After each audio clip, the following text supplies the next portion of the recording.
Somebody's got a hot mic. Alrighty, so can you hear me now? We can hear you now. All right, so this is Liberty White going through a short MV7, and I see the numbers looking a lot better than they were before. And I'm going to keep talking and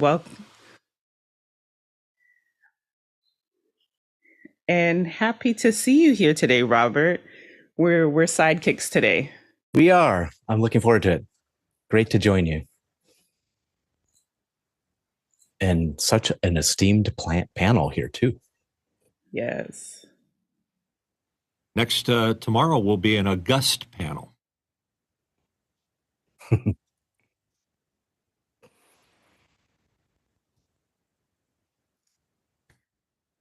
I throw in the steam because we're many of us are in steamy states, very warm this summer between Texas and Los Angeles. And yeah, I think Robert, Phoenix is on their 60th day of over 100 or something. Oh my goodness. Outrageous. Wow. Robert, you might want to just turn your volume down just a tiny bit. You're all right, pushing 21, 22. Taking my volume down just a little bit as I talk with my more reading voice, reading from here to there and everywhere. Hovering around minus 20, just so you know. Hovering around minus 20, taking it down, and there we go. All right.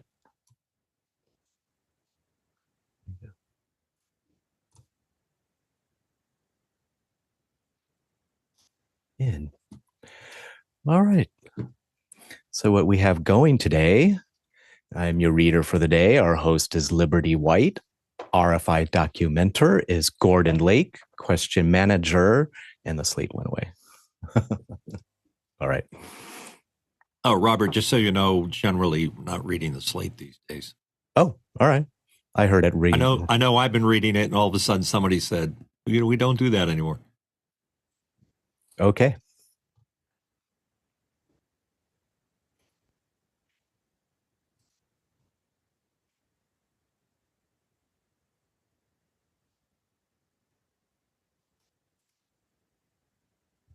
I was just confirmed on my headset.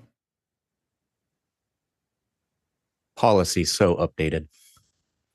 Okay to mention what the first hour and the second hour are. That's certainly okay. All right. And our second hour is on transforming theater.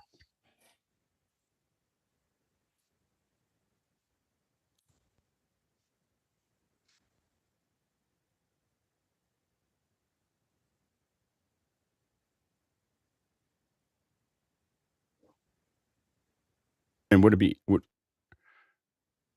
be easier for me to do this until?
Greetings and welcome to Office Hours. If you are new here and you want to learn a little bit more about what we do, head over to officehours.global. Our first hour, we answer your questions on media and digital productions. And our second hour is typically something that we want to spend a little bit more time on. And today we'll be talking about transforming theater with Igor Golyak. So get those questions in early. And speaking of questions, Robert, let's get this party started. Thank you, Liberty. We begin with Bo Cordell, Charleston, South Carolina. How do you manage YouTube viewing? It seems harder than I think it should be to manage videos I want to watch. Sometimes they get downloaded, sometimes added to a playlist, sometimes added to a queue or saved. Please help me tame the madness. Courtney. Well, what I do is I have my YouTube account, which I sign into, and I have a player called SmartTube Next, which eliminates all the ads. Great thing. And it still lets you log into your YouTube account. It has a whole lot of settings on it. And I think the regular YouTube player you can do this on too, is turn off the autoplay next so it doesn't just get into a string of playing the next and serving up and serving up and serving up and serving up. And that way you can bounce around. When it finishes, it stops and you can look for something else to play rather than have it serve up what it thinks you want to see next. So that gets you out of the rut. The other thing is to just sign out and come in anonymously. Just go to the YouTube player and don't log in. And you won't get your, the stuff that's tailored to all your searches. So you'll just get random what's popular, what's most, what's trending, etc. And maybe your subscriptions. If you want to go to your subscriptions, you have to log back in. But that way, I do that every now and then just to see what the rest of the world is looking at, to get me out of the silo that YouTube is serving up to me, because it tends to serve up the same thing over and over and over every day, and it gets kind of boring. So log out or develop a second personality, a second YouTube account with a different name, and sign in with that and look at different stuff on that account, and that way it'll serve up that kind of stuff for you. So you can kind of manipulate the bot to automatically serve you different stuff to keep the variety up. Go ahead, Nigel. So I guess the answer to me here is it depends what device I'm on, because it's an inconsistent interface. So if I'm viewing it on the web, I'm going to get one experience. But I often view it on my iPad, and I have to tell you, I pay for the subscription. I don't get the ads. And I fly quite a lot. I have to tell you, more than anything on an airplane now, I'm watching YouTube. So here's what happens. I find something. If I want to watch it later when I'm flying, I download it onto my iPad. If it's a video that I think there's a crumpet recipe I would really like to make. I don't know when I'm going to make it, but I've decided crumpets are something I should learn to make. So I have saved that, or I've liked it, which gives me the reference. But the third thing I do is I use subscriptions. If there's someone I'm vaguely interested in or a subject I'm vaguely interested in, I add a subscription. And I found the more subscriptions I add, the better mix. But like Courtney says, the same things recur a lot.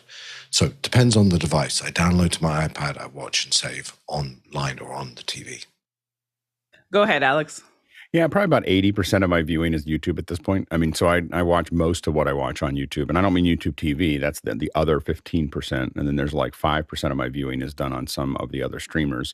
And for me, I save a lot of things to watch later. So my wife and I don't necessarily agree on what we should be watching on YouTube. And so when I see something, I don't want to ever lose it, because I don't know if I'll be able to find it again. So I'm just constantly saving for later. And so I move everything to save for later. And then usually while I'm feeling like I just want to sit down and like do the thing where I'm just sitting and watching something, I open up Save for Later and I sit there and start watching it, and it's playing all the things that I thought I wanted to watch at some point. And I find that to be a very great experience. You can then tell that playlist, you can say, download this playlist, so it'll download the whole playlist before you get on the plane. And so a lot of times I'll have Save for Later that has 5 or 6 hours of content in 3-minute and 14-minute increments. And I've got that whole flight of just watching all of those downloaded onto my iPad. It's a great experience. And so I have a lot of playlists. I probably have 20 or 30 playlists of things that I like to keep, but the one that I use 90% of the time is just Save for Later, so that I can go back and at least know where to look. I make no attempt to normalize the algorithm. Like my algorithm is serving me up stuff, and then I search for a lot of things. I get into weird verticals of mostly history and science that that I'm just searching and then looking at one thing. And a lot of times, again, when I search for it, I'll save a bunch of things for later before I start watching them so I don't lose track of them. The biggest problem I have in YouTube is losing track of the things that I saw. If I go, oh, I'll just go back a page, it's gone. I like that concept of actually going back to watch. I save a lot to watch for later, but going back, do I get a chance to actually go back? So I like to watch them pick as a chunk. It's a chunk of videos that I've already decided that I wanted to watch. And so it's, it can be a 2-hour chunk. A lot of times when I'm making my soup or doing something else that takes a couple hours, I will, it's a good thing to just have on the tube. Yeah, so similar to Courtney, I have several accounts, of course, because managing accounts, but personally having accounts where one is like my educational account. So that's riddled with playlists. I haven't even counted how many playlists. So it's like, okay, AI and Adobe hacks and Canva tutorials. And then that way... Do you have the same problem? I have a problem. I manage a lot of accounts. I probably have 30 or 40 accounts that I can log into. And I always have to look up if I'm going to save something. I always look up and make sure I know what account am I saving this into, so I'm not like saving it into somebody else's account. Exactly. Because like Courtney said, there's remember, YouTube is all about making sure that you stay on the platform as long as possible. So Courtney said bots, but it's the personalization. So they say, oh, well, if you like this video, we'll serve you up more content like this. So yes, I have to be very careful which account, because then it will serve up on someone else's account that it shouldn't be. But yes, playlists that's how I manage my playlists, get my education in. But then also I actually do not pay for YouTube specifically so that I can watch the commercials and watch the kinds of ads that are taking place. So, just keeping an eye on what's trending, what's hot, and how people are moving. So maybe not the average way people use YouTube, but that's how I use YouTube. So hopefully that was helpful for you, Bo. Next question. From Paul Wallace, Austin, Texas. Using Microsoft Clipchamp, I exported 50 short video clips and selected let AI handle it, and got a decent finished video. Time spent less than 5 minutes. What other more upscale video editors doing along these lines? Alex? Yeah, and I'd like to thank Ken Jordan for some help on this. We're trying to figure out how to clip things. And so we're doing R&D around this, so we haven't really gotten it all working yet. But one of the things we're looking at a lot is opus.ai as well as clipai.com. To basically, we want to take this show and be able to, cut up the first hour into its individual questions, and then be able to post them, then be able to build playlists. I mean, those are all things that we're working on right now. And so we're kind of building this pipeline, that's there, and we're using them for this. And that's the number one thing I'm working on right now in the world of AI. Go ahead, Courtney. The nice thing about Clipchamp is it's browser-based, so it's all online. Adobe, of course, had, I guess they still have it, Premiere Elements, which is a pared-down version of Premiere, and it had a lot of easy templates and things like that. You click on one click, and you'd point it to a folder full of videos, and it would create a video with a soundtrack for it out of all those videos, which is something similar to what Paul was talking about that Clipchamp does. So I think Premiere Elements is still out there. It's used to be like $99 for a single copy. Now it's probably a subscription where you have to pay, through the nose every month. But look into Premiere Elements if they still make it. Next question. Nigel DeSalle, Austin, Texas. Courtney, as a TZ Stellar X2 user, what have you heard about the hum or grounding problem that some people are having? Go ahead, Courtney. I decided, hearing Nigel's problem, I decided to tear apart my Stellar X2, and I see Nigel has already figured out how to tear it apart. But a couple of things to look for. In the end here, you have the 3-pin XLR connector. And if you have a continuity tester, which I happen to have one in my lap here, let's see. One thing you want to test is to make sure that the ground pin is connected to the case. And so pin 1, which is the pin on the left if you put pin 2 at the bottom, you touch one side of your continuity detector to that, and the other side to the case. And if you hear noise, then you get a good connection.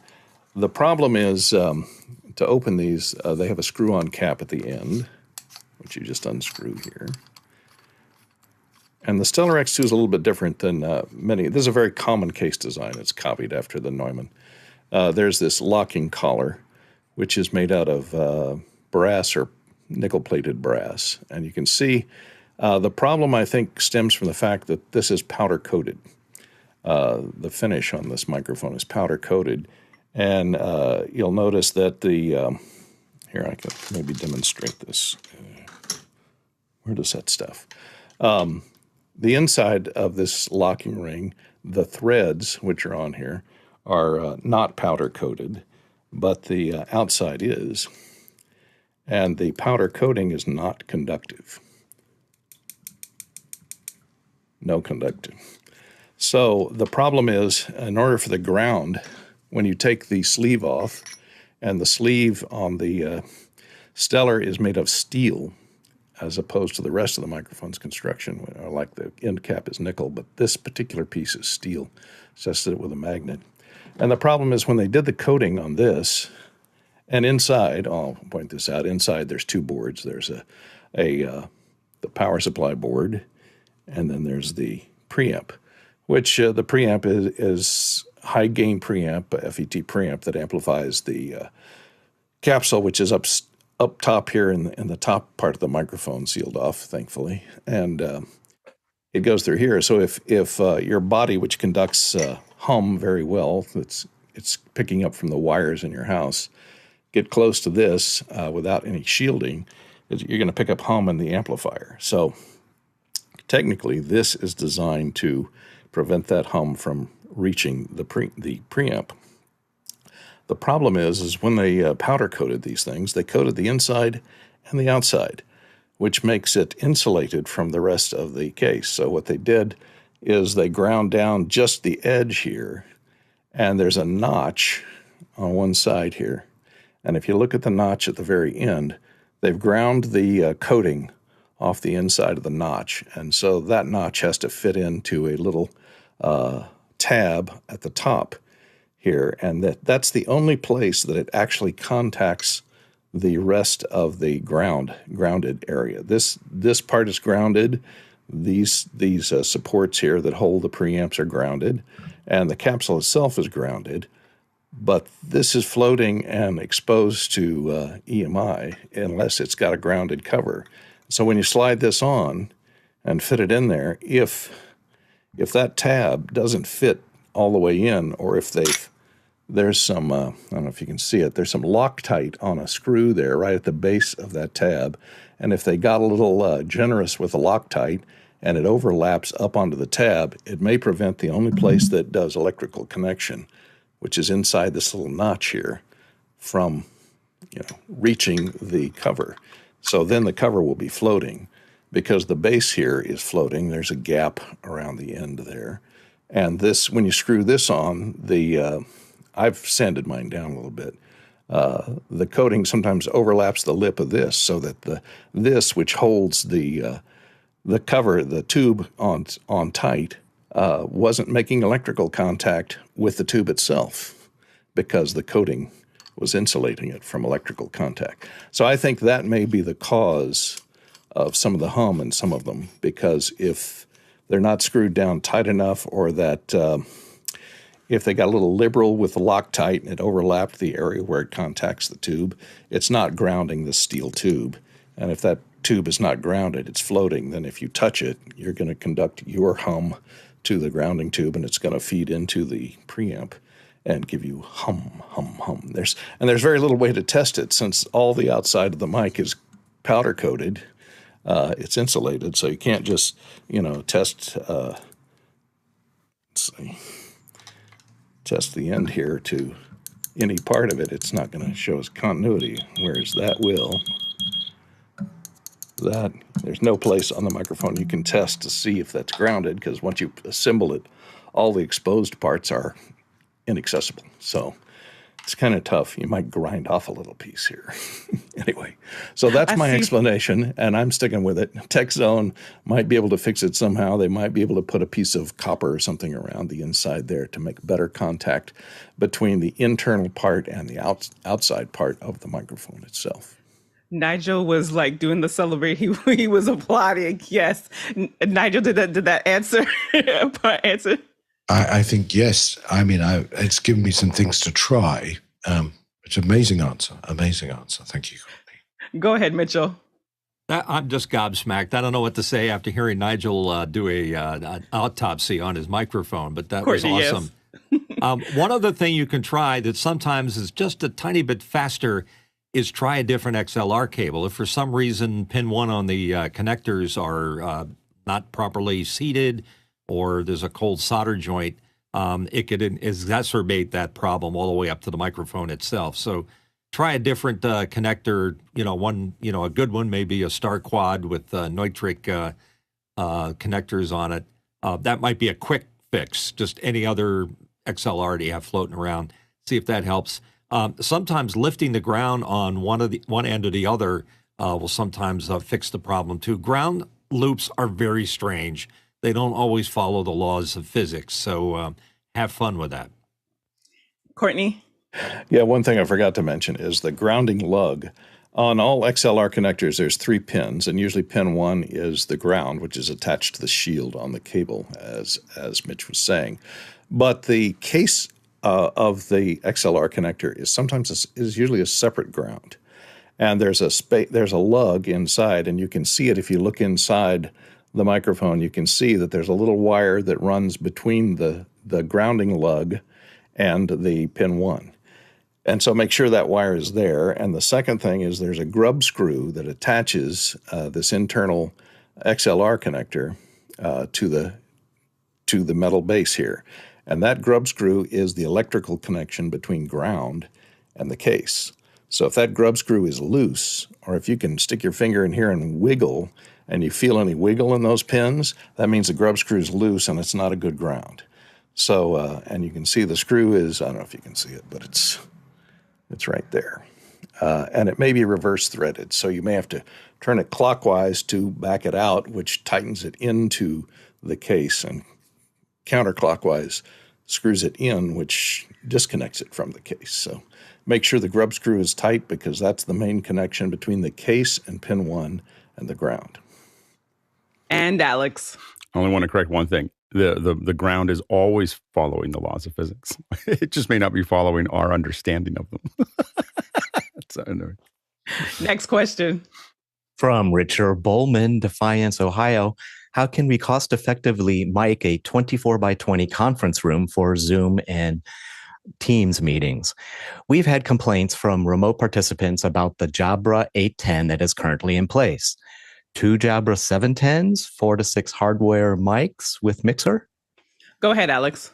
I will say that my favorite solution for this is the Microflex, and Microflex has these little, they have little stands, and they have little wired, not wired, like a little stand mic. I don't have a picture of it, but it's like a podium mic, but it's or a what is it? Anyway, so and you can put them in front of everybody, but they're wireless, and so you can set them on this case, and you set them on their charger, and you can define what channel they're going through. It's all over Dante.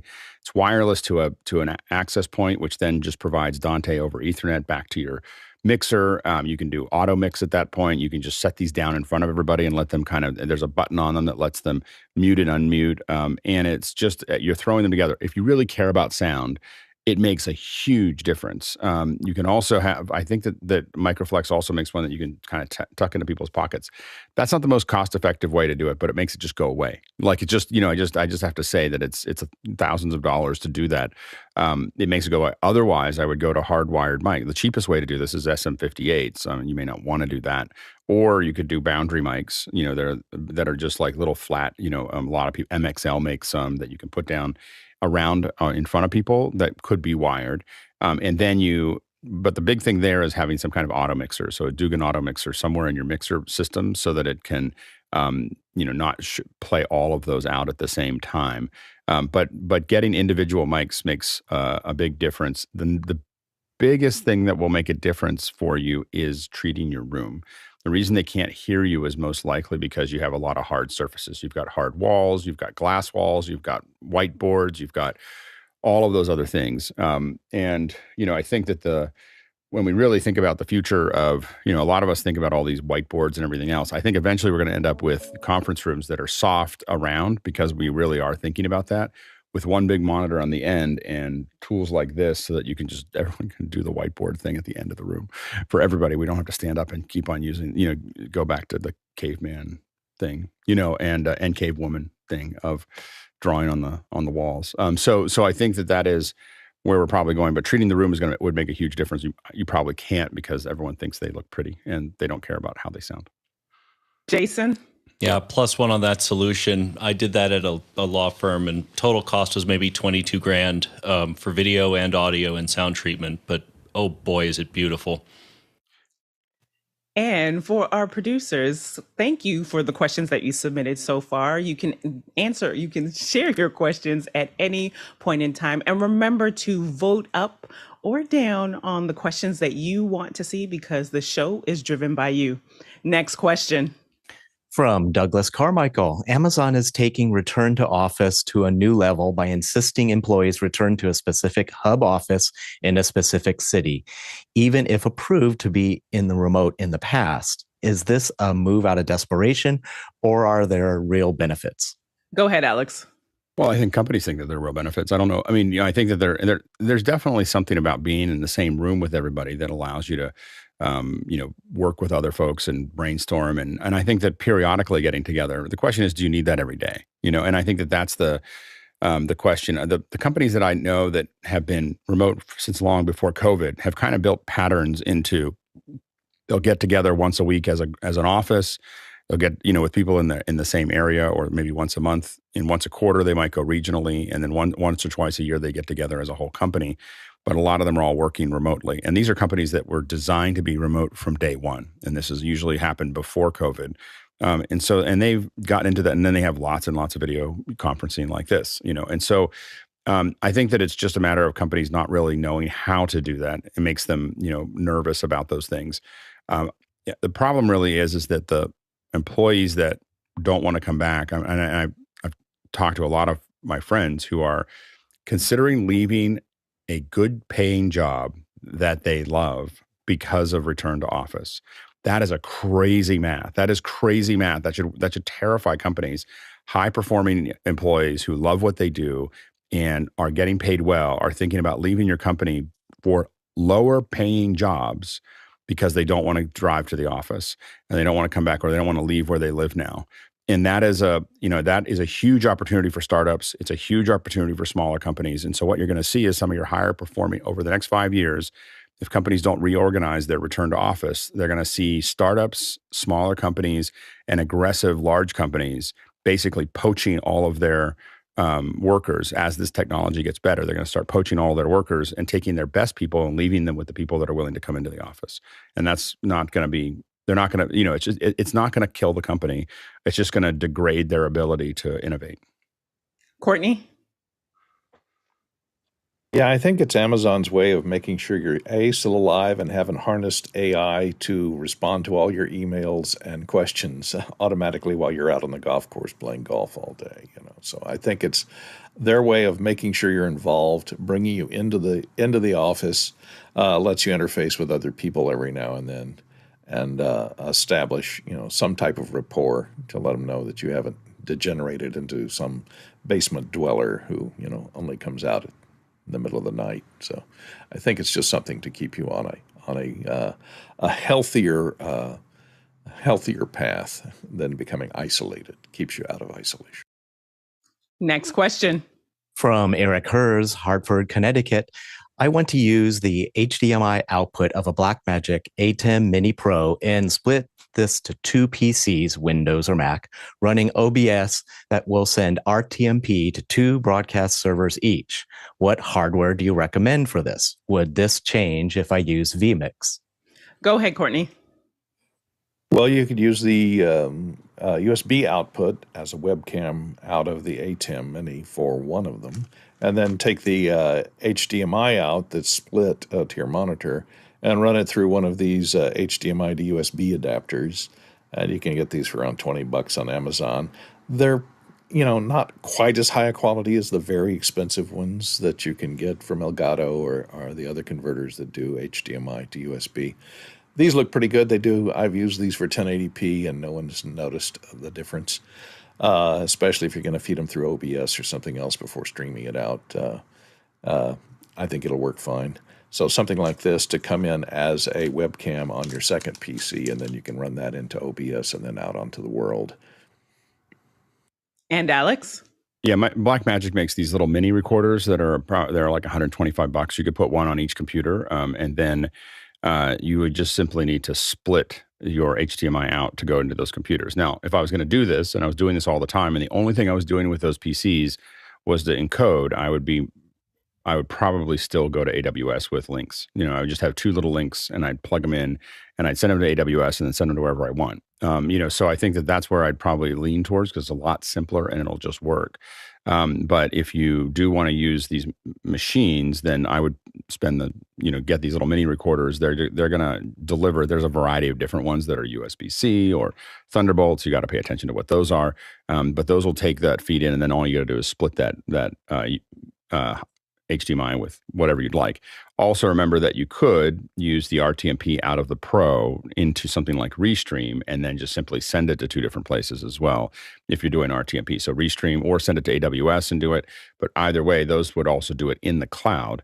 And so you wouldn't need any computers to make that happen. Next question. Jack Rupel, Breckenridge, Colorado. In a moving stereo image, if you have binaural or spatial audio, might this help from getting sick? Matching sensory input, less cognitive load. Courtney? No, I think the main problem with getting sick is your vestibular canals in your ears that are the problem. Not your hearing, but the attitude of your head versus the attitude of the image you're seeing in your eyes. When those two things disagree, that causes you to get nauseous. And so just having spatial sound is not going to affect the vestibular canals in your ears. So I don't think it will help. It'll distract you maybe a little bit, so you won't think about throwing up quite as much. But other than that, I don't think it will help with the nausea problem. And Alex? Yeah, it's the inner ear to eye as connection, as Courtney was outlining there. It's really the problem. It has nothing to do with audio. It does make it a much better experience when you match the audio with it. But the bottom line is that when you start to shoot immersive stereo, it's not so much just stereo. So stereo isn't the biggest problem. You can have things moving around in stereo as long as you have an outer frame that remains still. So if I can see the edges of my screen in the virtual environment, or if I'm at a IMAX or something watching Avatar, and I can see, as long as I can see the edges of the screen, my brain will understand that I'm not moving. It's when it fills up your entire aperture is when your eyes can get connected. It starts to think that it's looking at something, especially as the frame rates go up. So as frame rates start to increase and you start to do that, now when frame rates get really low, it also becomes a problem, because the lower the frame rate, it means it starts to lag. Your visual starts to lag from your inner. And I didn't do it. When I say we, there was a company, a large location event company that did a lot of testing on this in the 90s. And they found that almost everyone will throw up at about 12 frames a second. and poor college students got paid $100 each to figure that out. So anyway, those are really, and then you go up in about 18 frames a second, they'll stop doing that. But you don't feel like it's natural until you get to about 90 frames a second, which is where the Apple Vision and a lot of the other ones run at. Is about 90 frames a second is what it feels like you're just looking at something happening. But again, you have to be very careful. You just have to, as we move into 180-degree immersive content, we are going to change the way we make content. It's not going to be, we got to stop listening to filmmakers who want to do what they have always done, but in a new form. That is new wine in old wineskins. It will not work. You have to rethink how you build the content for the new medium. Next question. From Paul Wallace, Austin, Texas. We discussed the line. Now comes Oxygen, Dubai Circle, and the Muqab. Saudi Arabia's insane cube would become the biggest building in the world. Where will it go next? This trend to come to the US and Texas, and a YouTube link is provided. Courtney? Yeah, if you look at this cube, the picture of this cube, it's pretty insane. That looks like a giant building. It's like 100 times bigger than any other building surrounding it. The problem with this is safety. And ever since that MGM fire back in Vegas many years ago, John Preto will know this, they discovered that the fire equipment couldn't go above a certain floor, like the 7th floor. So if there's a fire that breaks out above the 7th floor, if there weren't, a very good sprinkler system, and there would have to be a huge water reservoir on top of this building, which is going to take a lot of stuff to pump the water up there. There's no way to fight a fire above about, floor 6 or 7 or 10. And this thing's like, 300 stories tall. I think it'd be a cube would turn into a giant burning sugar cube or something if it caught on fire. And just think of all the people that are living in that. All it takes is one of them doing something stupid to set the thing on fire. So I think safety is going to be a huge problem with an office building this big, or a living city in a cube this big. There's going to have to be some type of management of resources, water, fire, sewer. You can imagine if they get a big sewer clog on the way out, what is Roto-Rooter going to charge you to undo a clog from something that size? And Alex? There's a strong desire in that part of the world to attract people to something that is exciting and interesting, and move past oil, as far as a business goes, and you use the oil money to modernize and build something people want to come. And Dubai's been doing this for a long time. Abu Dhabi's been doing this for a long time. There's a lot of architectural projects, and most of them get funded by being audacious, not being, basic. So these are still architectural drawings. We don't know if they're actually going to get built, but they could. I mean, they put a bunch of sand into the Gulf to make it, to add more, and build palms and all kinds of other things. So doing outrageous architectural work there is not something that's new. They've been doing that for 20 or 30 years, and they'll probably continue to do it. And I think it's just fun to watch. Just get your popcorn out and see how they do. Next question. Chris Widener, Lafayette, Indiana. So what platform is best for location notifications at this point? We're looking at possibilities to grow a bigger audience for a food truck. They have decent Facebook, Instagram presence, but trying to help a buddy get more spur of the moment customers. Alex? I would say that I was just at an event with a whole bunch of food trucks, and someone put, it was Mexican, and they put this gorgeous photo of some of their food, and they had a QR code underneath it. And when you clicked on it, you saw a map of where to go, like of where in the facility. And the burrito was amazing. And so I, and when you got there was this long line, and all the other food trucks were slow. And there was this long line of people for this one. And I asked the person in front of me and the person behind me how they got there. And they're like, oh, I saw a QR code in the picture and it looked really good. So I don't, I think we can try to do location notification, but some QR codes are something that most people know how to use now. And, putting out those little postcards and putting out those things there. And especially, I think the one that we had was like, it was like a 25% off. I don't know what the original price was. They probably just moved the price up 25%. And this was 25% off. But we all had these little, you could grab onto this little thing and you get a little off, or you didn't grab onto it, you used it on your phone. But I would think about QR codes. Jason? Alex's answer is a really good one. I just specifically for an app, Glimpse, GLYMPSE, has a fleet tracking version, a professional version of Glimpse. This is one of these companies that Microsoft acquired and didn't ruin, which is, kind of a rarity. But it's an excellent way to just be able to post a quick link that is designed to expire whenever you want or when you reach a specific location. So in this case, share it for a day and, put it out maybe as a QR code and then go from there. I'm going to tag on what Jason just shared. There is, because I'm thinking as much as this question is very technical in the notifications to let people know, but I wonder if part of what could help is also some of the storytelling and the marketing around it. And I say that because if you look up Pinky Cole, she's the founder of Slutty Vegan, and they started as a food truck and they would pop up. So if you wanted to know where they would be, you would have have to get their text notifications, like be signed up to that.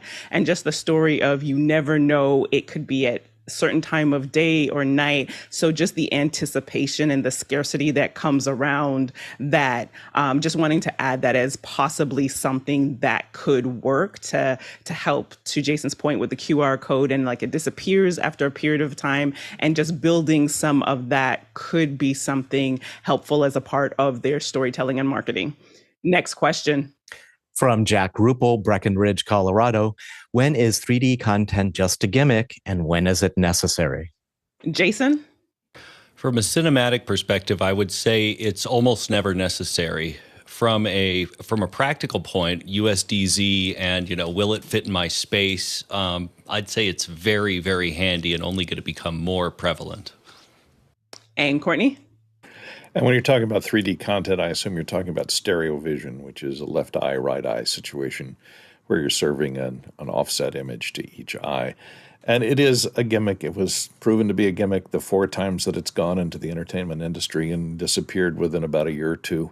And it then tried to make its way into television and disappeared in about a year or two. The only place it would be necessary is if you're having to gauge distance accurately.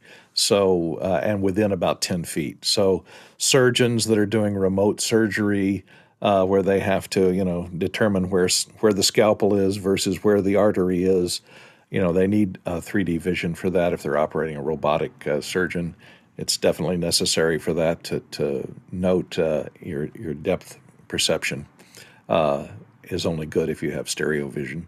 So something like that may be a flight simulator or a driving simulator where you need to gauge distances. But once you get beyond about 10 feet, your stereo vision does very little to help you gauge distances. You just have to gauge it by knowing the size of things at different distances. So I'd say it's not necessary. It's mainly a gimmick as far as entertainment's concerned. And like I said, there are a few applications where it would be necessary, but those aren't very popular situation. Go ahead, Mitchell. Yeah, I agree with Courtney 100%. Entertainment versus technical. Entertainment, the Muppet Show at MGM Graham Studios, absolutely necessary. And Alex?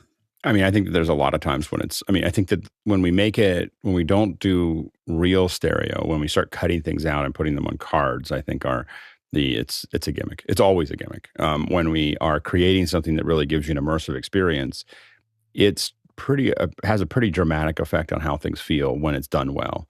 So I think that you're going to see more and more of it over the next decade. Next question. Henry Ramos, Yonkers, New York, needs 6 guests NDI into vMix for occasional use. Zoom Rooms or invest, gasping here, Mac or learn Zoom ISO. Go ahead, Alex. I think most people would use Zoom Rooms for this. Especially if you're using a PC, you could, it's going to give you those ISO outs and so on and so forth. So I think I think though if you look at the cost of Zoom Rooms and then the cost of a Mac Mini, it depends on how long you're going to use it.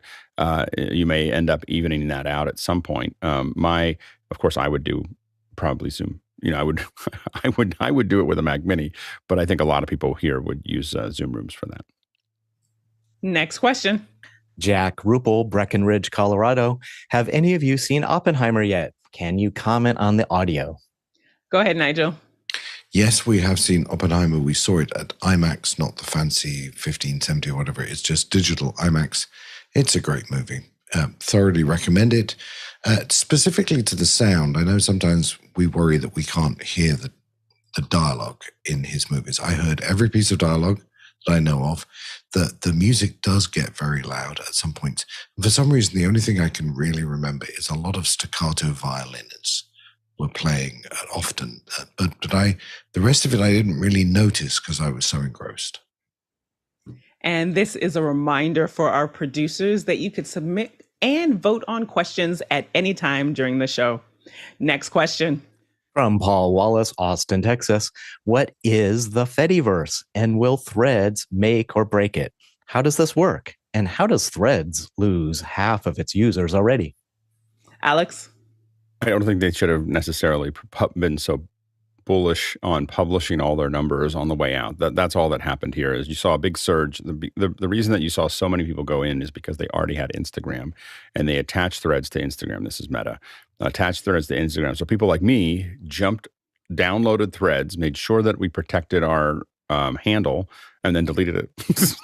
Like it was like, okay, I'm done, and I'll go up every once in a while and do something. But it was not not something that we really cared about. We just want to make a lot of us just protect our handles. So I think that's most likely where you saw a big push. Also, it still felt like an empty mall. Like it wasn't, when you got there. And that's the hard part of growing so quickly. The big thing is if you grow really fast, it's very porous. There's just not a lot there yet. No one knows what to do with it yet. And people are still using Twitter for other things. And so you can't figure that out. And when that happens, you end up with this big porous thing that everyone, you may have a big room and everyone comes in, but no one knows what to do with it. And so I think that a lot of people just went back to what they were doing, and I think they went back to, I guess, Twitter or X or whatever we want to call it. Right. And that you said that exactly correct, Alex, of wanting to secure your name. I know I did. And just still, it is like whenever a new platform comes out, there's a need for a very unique or specific identity.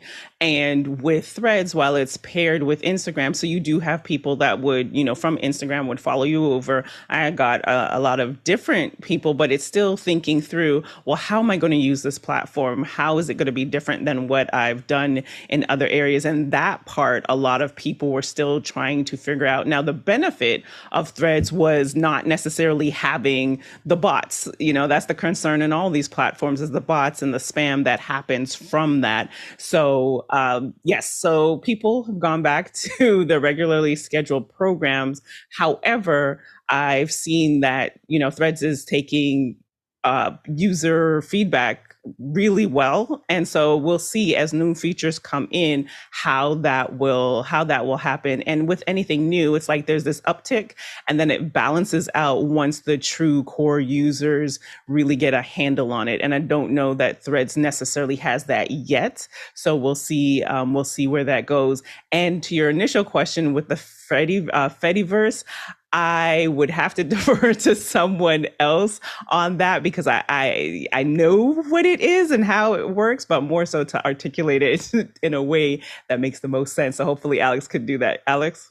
I don't think anyone really understands what the Fediverse is. Okay, so it's not just me. It's a big marketing term. It's the idea that you can be connected and you're connecting parts of things to other things, I think is part of the issue. But, I think to go back to it, the big thing is I don't keep a lot of, there's no desktop platform for Threads, and I don't keep Meta apps on my phone, not out of paranoia, but because I like battery life. And so for whatever reason, the Meta apps historically sucked up a lot of my battery.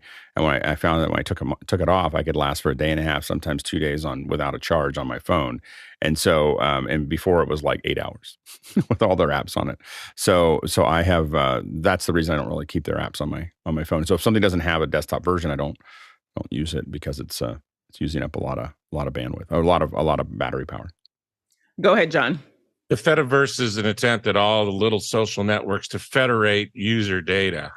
And so they all got together and said, if we federate users' data, they won't be afraid to create an account at our social network because they can easily transpose their data at any of the associated networks. That's what the Federate. And of course, the Fediverse is. And of course, the future is actually for the users to protect their data and not share it with anyone. Like that's not, the future is not to federate their data between services. It's to not give away any of their data. so that's what that's the next generation of a lot of these social media will be blackouts. Next question. From Douglas Carmichael, writing on the success of 70 millimeter showings of Oppenheimer, IMAX is considering building 1570 film projectors. Do you think it'll be possible to rebuild a full film chain today, even with qualified film projectionists few and far between? Courtney. No, and that's the problem, is the projectionists and the repair technicians that know how to service those 1570 rolling loop projectors. There's only 30 of them left in the world. So 30 projectors left in the world. So adding more, I think they're already spread thin right now with the number of qualified projectionists that know how to thread them up and run them.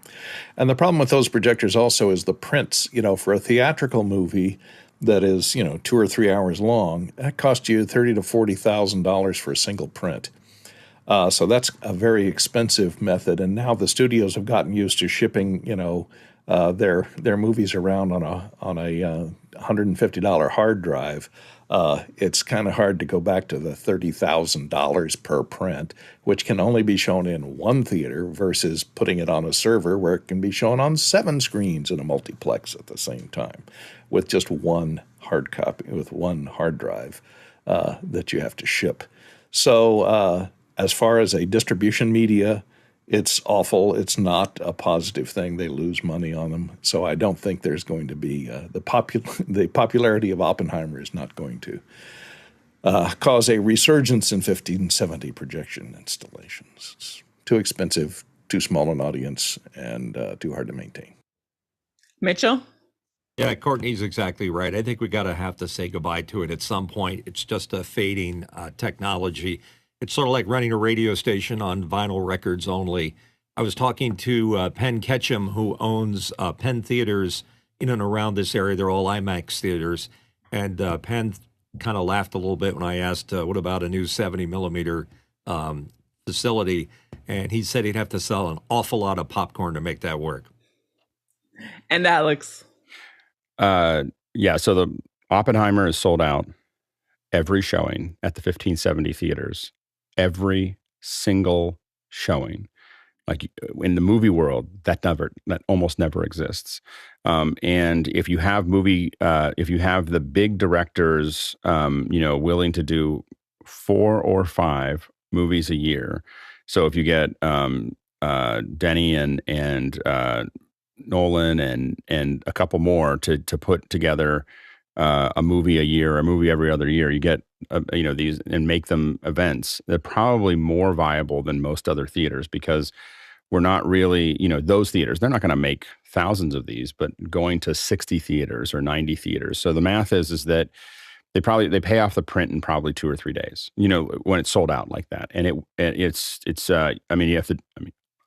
I'm not going to do the math here, but I can tell you that they pay off the print in the first 3 days. I think they could also charge a lot more money. I think they would sell out at $10 more a ticket than they're charging right now. So I think that because people like me would have paid 2 or 3 times the regular price to see it. I can't get to a 1570 theater. So I think that, I can't get to one that is going to have it in there. Everything is sold out. And so I think that when you see that kind of demand, because the people who are still going to film are people who want to see a big film. They want to see the high res. They want to have the impact, and the rest of the film world is kind of dying away. There's nothing else out there except for big events. So I don't think they're going to make thousands of them, but I think going to 60 or 100 theaters that have these, they'll make money, but they have to know that they're going to get probably 2 or 3 made for IMAX films a year to make it viable. And Courtney? Yeah, I don't think so. The thing that made Oppenheimer so popular is the fact that it's the only film, I think it's the only film that was shot 100% in 1570 and finished 1570, photochemically. Right. That's what you'd have to do. And so all these enthusiasts have to get to the 13 theaters that can show it instead of the 3,000 theaters that Barbie is showing in. So Barbie's making double what Oppenheimer's making. And Oppenheimer, because it's 3 hours long and only available in 1570 and 13 theaters in the United States, 30 worldwide, Barbie's going to run circles around it, and Barbie was shot in 35 millimeters, or is shot in digital. So it's a lot cheaper to produce something that's going to bring in a lot more money. So economically, I don't think it makes any sense. And that's, like I say, it's the standout. And to shoot in IMAX, as we know from Oppenheimer's behind the scenes, it's so noisy. All the dialogue has to be looped. You have to capture all the sound separately in a separate run without the camera running. So it's synchronized in post.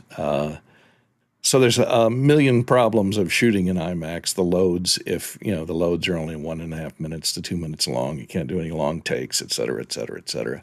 And we're only 5K away from the resolution on digital cameras, 12K versus 18K, of a digital camera that can capture the same resolution as that IMAX. And then the projectors have to step up to maybe dual 8Ks.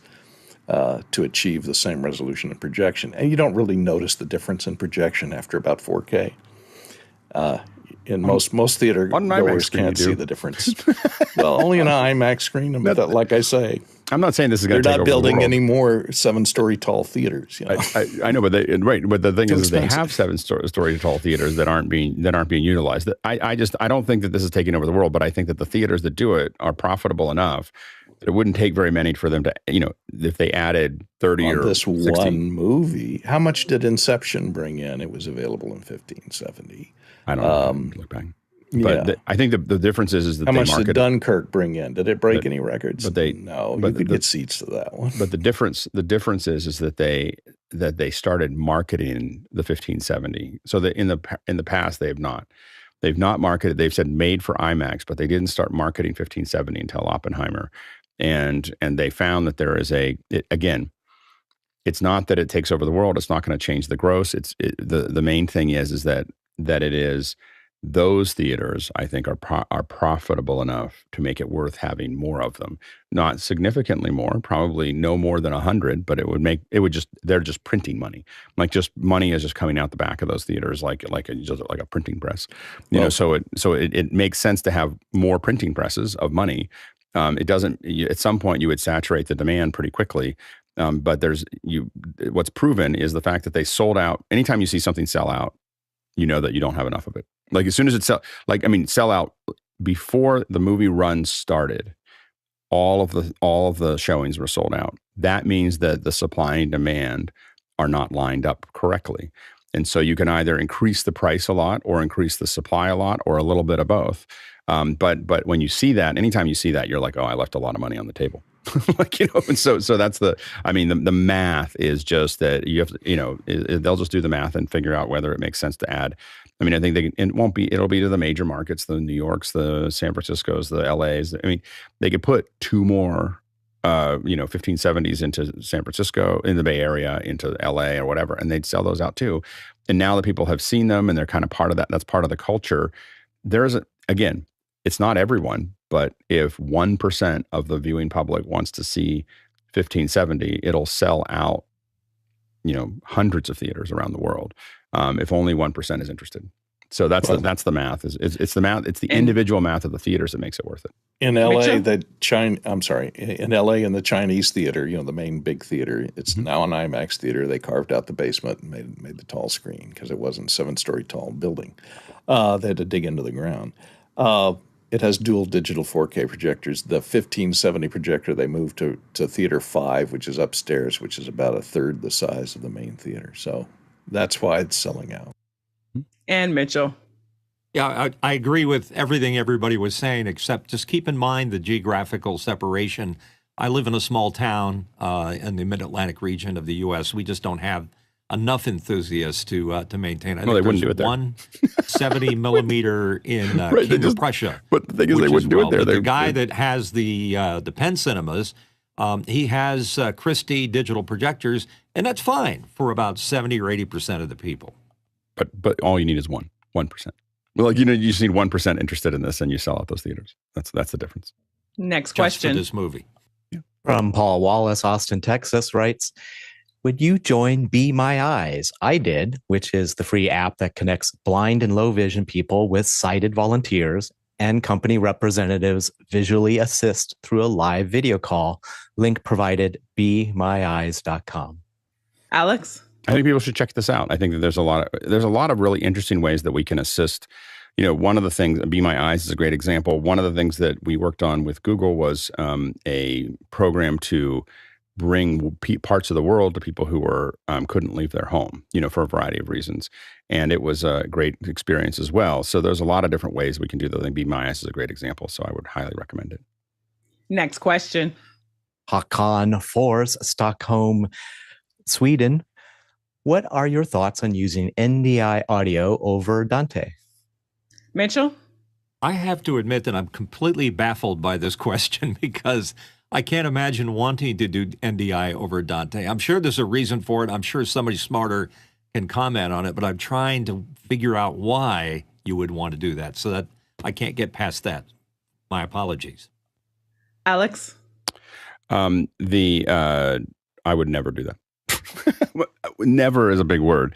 Maybe somewhere in the future NDI gets, but not in this year. Would I pick something over Dante as far as networked audio? Next question. John Fisher, Oklahoma City, Oklahoma. Is it worth upgrading from a 1080 to a 4K projector on an 80-inch screen viewed from 12 feet away for general TV watching? Alex? I'd be curious what Nigel has to say about that, but I would say no. So I don't think you'd see the difference on a projection. Maybe you would. I think brightness and quality color would make more of a difference than resolution. Nigel? So I was thinking the answer probably is yes, but it also has a lot to do with the projector you pick. So, as Alex said, it's the brightness, it might be the quality of the coding engine. There might be a whole bunch of things. It really depends on the projector you're picking.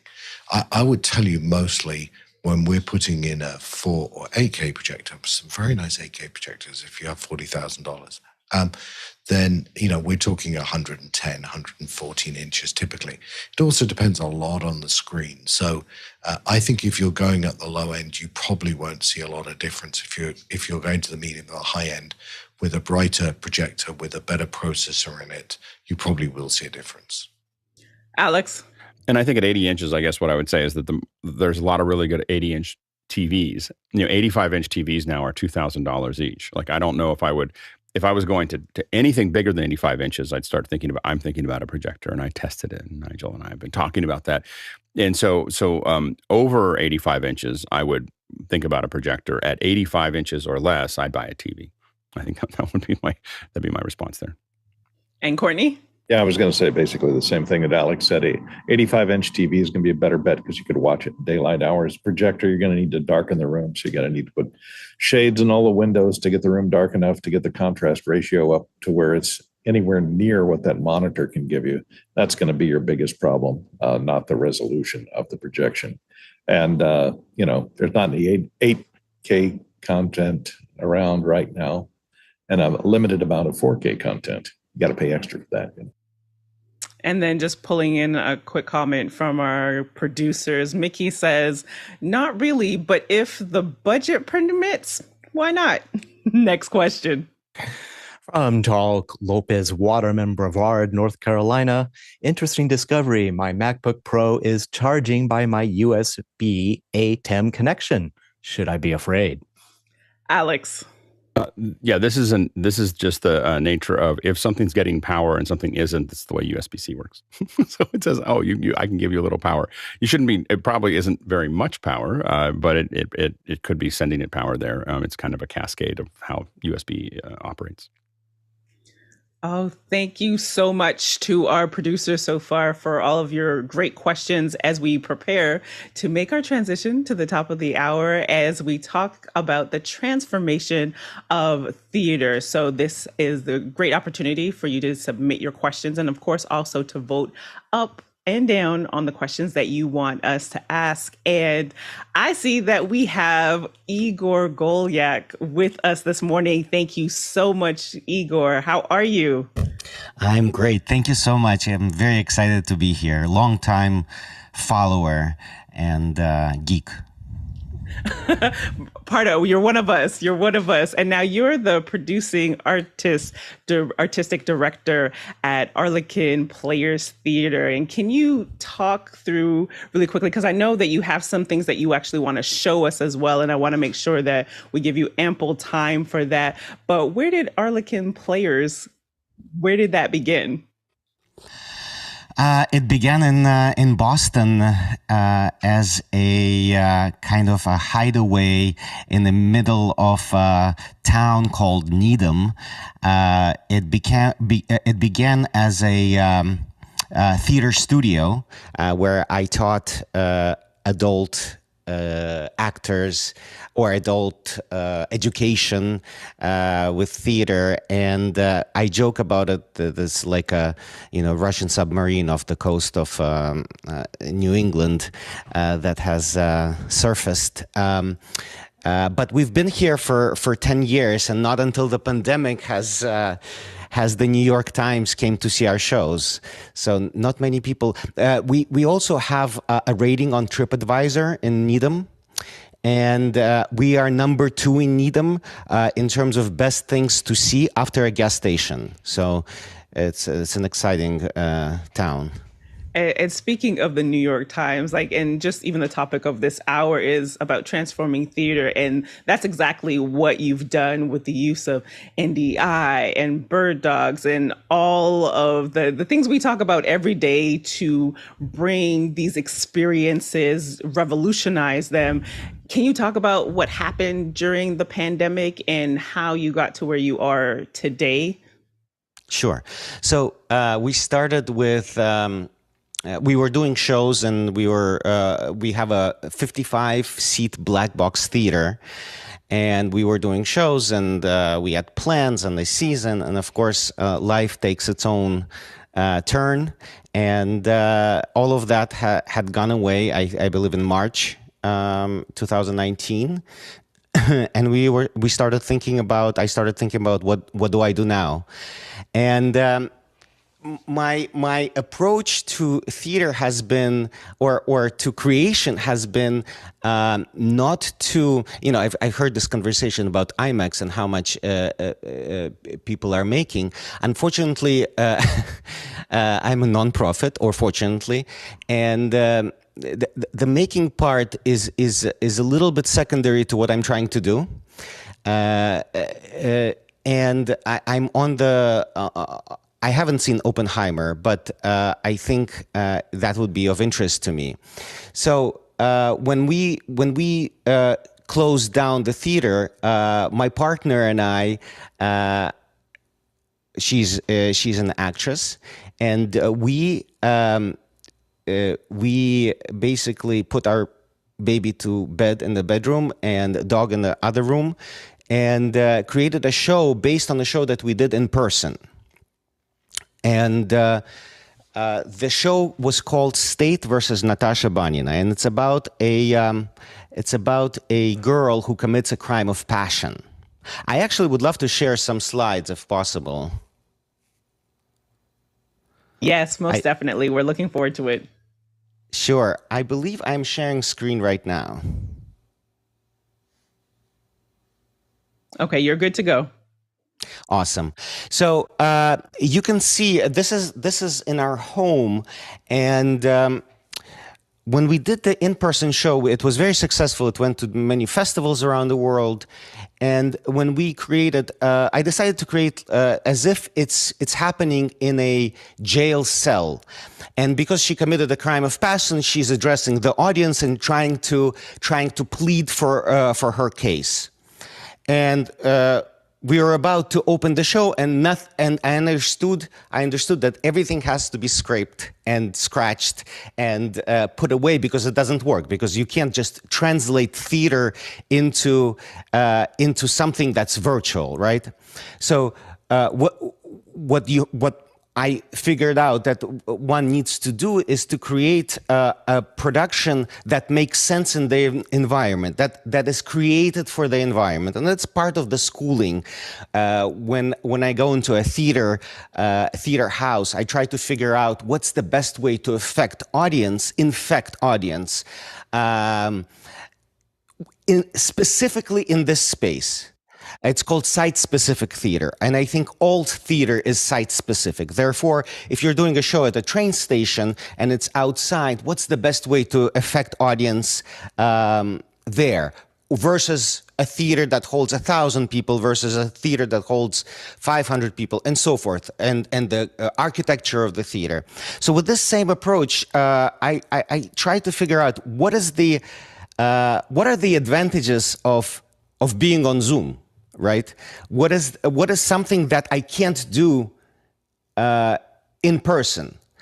I would. I see our panel is. Are you guys with me? Yeah, listening. Cool. So, what do you think is the advantage of virtual production versus in person? Well, being able to be global, like being able to have, absolutely. I think that there's, not being contained for that. I think a lot of times individual audio and video actually makes it easier for this. If we're doing something here, when we do something physically, it's pretty complicated to do a lot of those things. I think that we have an enormous amount of control over what we do as far as feedback. I have. In front of me, I have 5 or 6 screens. You don't see that when you're looking at it, but I've got a bunch of screens here, so I have a lot more feedback as a participant than I'd ever have in person. So there's a lot. So you can take front seat at every show, basically. Yeah, I mean that's the big advantage is that you can always if you're a viewer. I'm talking about the performer side of it, but if you're a viewer, you're definitely getting a much better view than most of what us can afford. What else? What else? Getting those different angles, you get to see things that you typically, like if I'm in row F24, this is my peer view. That's what I see. But being able to angles coming from behind, whether there's also the elements of just like how lighting and changing some things. Now, granted, I have a little insider information prepping for this, but yes, those are just some of the things of just what I'm able to see and experience, really. Yeah. Anything else? Courtney? Yeah, I think you lose in virtual theater or where the people are coming in over Zoom, you lose your sense of space, like the set. You don't know where actors are, where performers are in relationship to each other in their room. You don't know if they're facing each other or whether one's across the room fixing a drink and the other one is sitting on the couch. With live theater, you automatically know where all the characters are in relationship to each other. So it's sometimes hard to tell, is this an intimate scene or are the characters shouting at each other from across the room? It's kind of hard to tell if the people are coming in from each individual cameras, and the size of the image for each person doesn't necessarily change, and they don't have the same set behind them to walk around in unless you're green screening them onto something. So I imagine it's pretty hard to get a sense of space, of environment when doing something space like that. Space is definitely completely different. The idea of virtual environment, virtual space, and the idea of reality, it can be either much further from reality or much closer to reality, because I've seen Alex Lindsay in person, but I haven't seen any of you. So I don't know if you exist or not. Right. So our perception of reality is completely different. It's just a monitor with some people talking. It could be recorded. We don't even know if this exists. Right. So that's definitely a disadvantage of virtual theater. But actually, it could be an advantage where not only actually in terms of the space, not only are you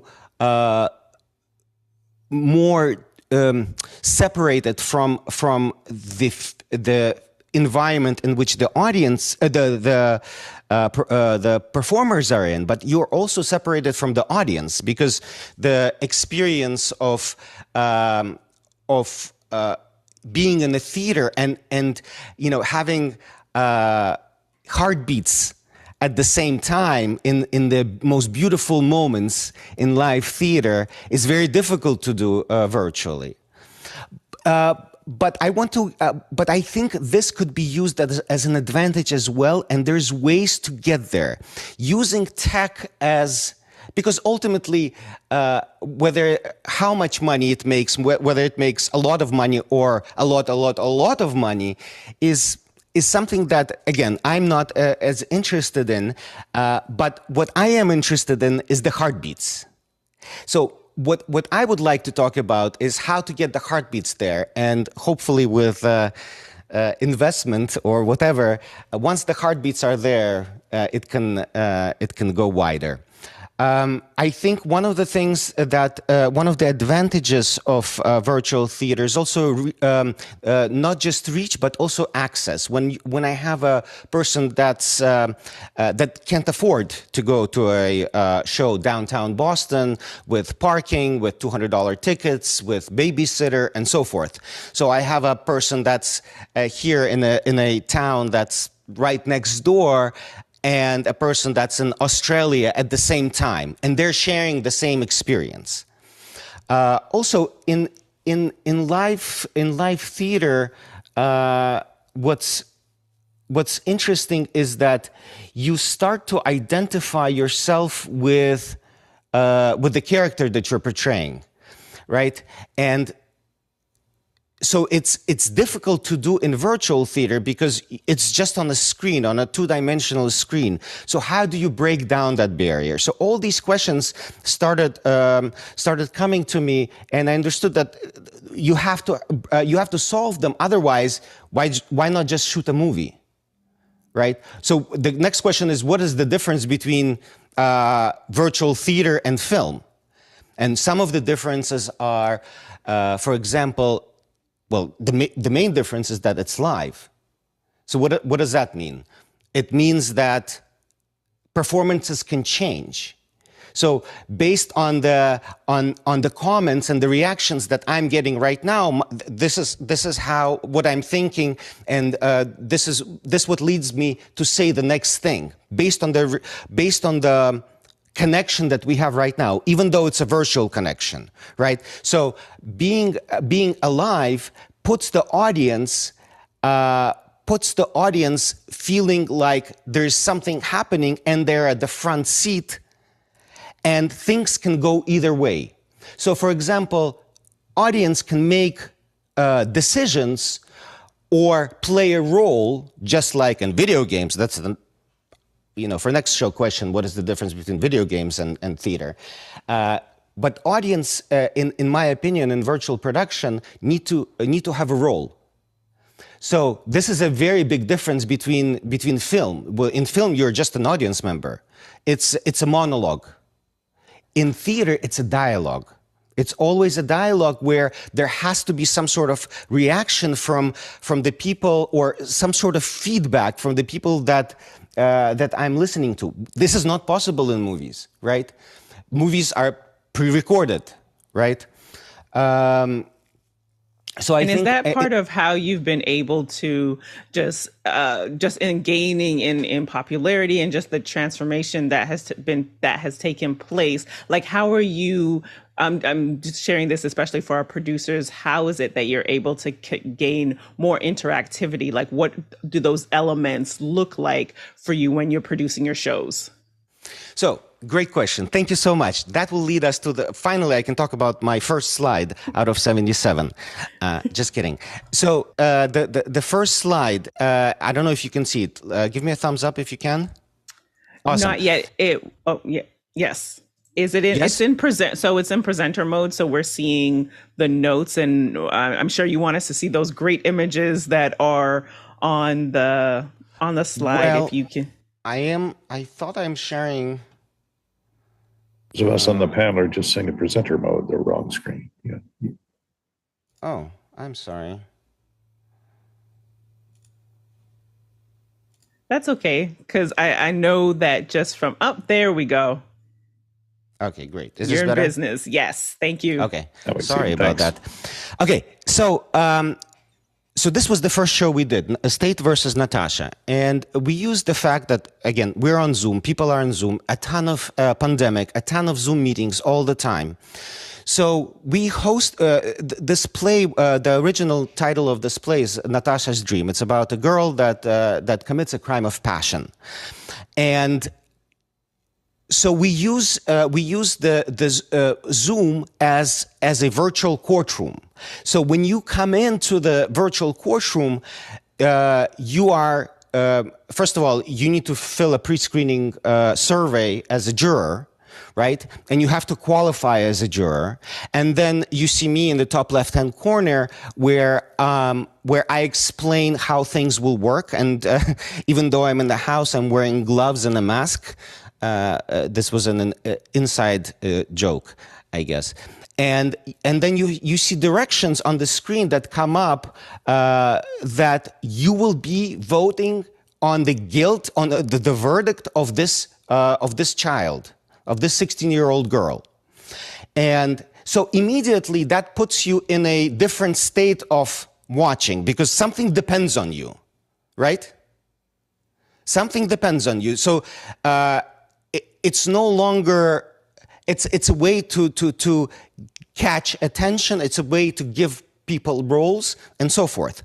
So after the pre-screening survey, and this was done all on Zoom. After the pre-screening, Zoom and Resolume and ZoomOSC and some other stuff. So the girl, Natasha, speaks to you directly. So she would say, Alex, do you have a dream? And Alex would respond, and not only Alex would light up, but everyone would see that Alex lit up, right? Because there's a screenshot on the bottom right-hand corner where people see each other and understand that there's a community of judges that are waging their decision or verdict on what's going to happen to this person, right? And she talks to you directly. And there was a couple of different cameras and so forth. So that's the first slide. I'm just going to go to the next slide. So there is a slide, do you have a dream? And also in Zoom, you can show how many people actually do have a dream, right? And how many don't. And it actually sometimes influences the vote. It's an interesting correlation. And then there are things, little playful things that you can do that you also can't do in theater. We understand it's a jail cell, and it's in the it's in our living room. Actually, we just pulled out the bookcase, and she's drawing on the walls, and whatever she's drawing becomes animated. So it becomes animated. So for Zoom at that time, it was quite creative, you might say. And then the next slide. And I want to show some things that we did also live that are kind of cool, like things like this, where she separates from herself and starts talking to herself, right? Or when she falls in love, she draws this faucet on the wall, turns the faucet, and hearts starting to fall out. So it's kind of her imagination, her reality. And not only are you being told the story, but you're being pulled in, and you're being pulled in by name into her reality, right? Things like where she goes out of the frame, then comes back into the frame, and something changes. And again, it's live. And it's all, by the way, all our shows are queued through QLab, which is sending OSC commands to Resolume, to ZoomOSC, and to other programs to do what we're doing. So there was my sister was queuing while I was running around because at one point she changes into a wedding dress that she thinks that she's going to get married to this person. So I was helping dress. And here she's doing push-ups.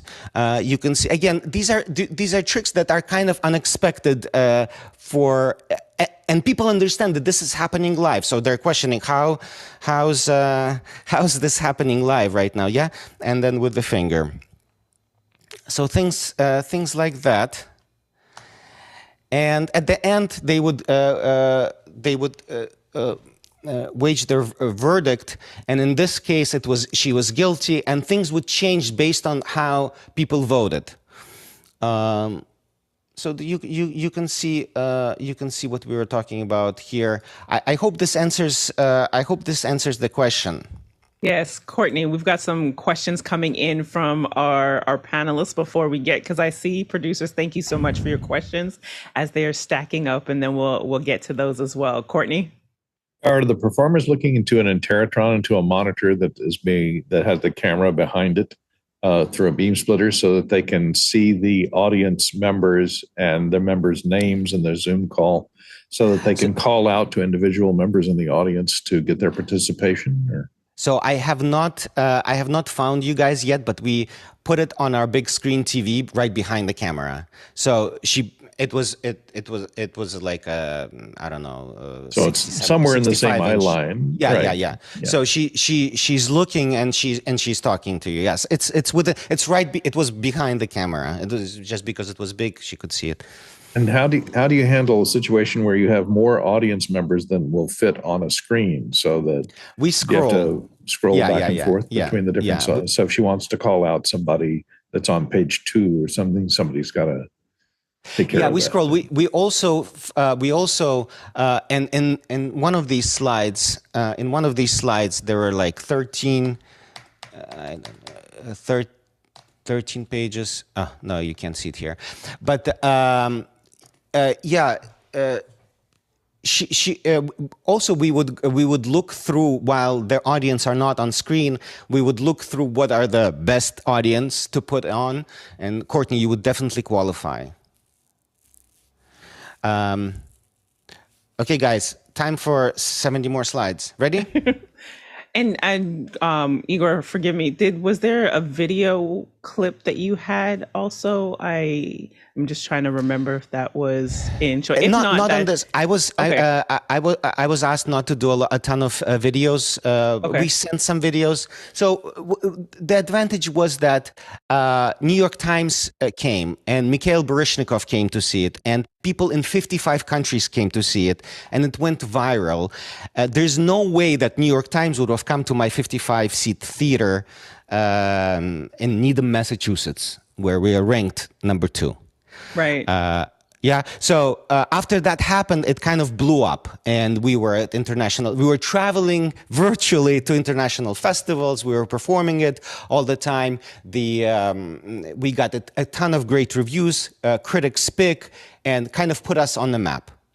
And so if you want to, because that's actually a great place, because we do have a lot of people in our community who are in theater and are still, some have made the switch or doing some form of like virtual elements. So I know that they are loving everything that you're sharing right now. So when you look at where you were at the beginning of the pandemic and doing virtual to where you are now, what kind of advice could you give to those that are still trying to gauge the interactive part and the technical part? Like, how have you been able to do that?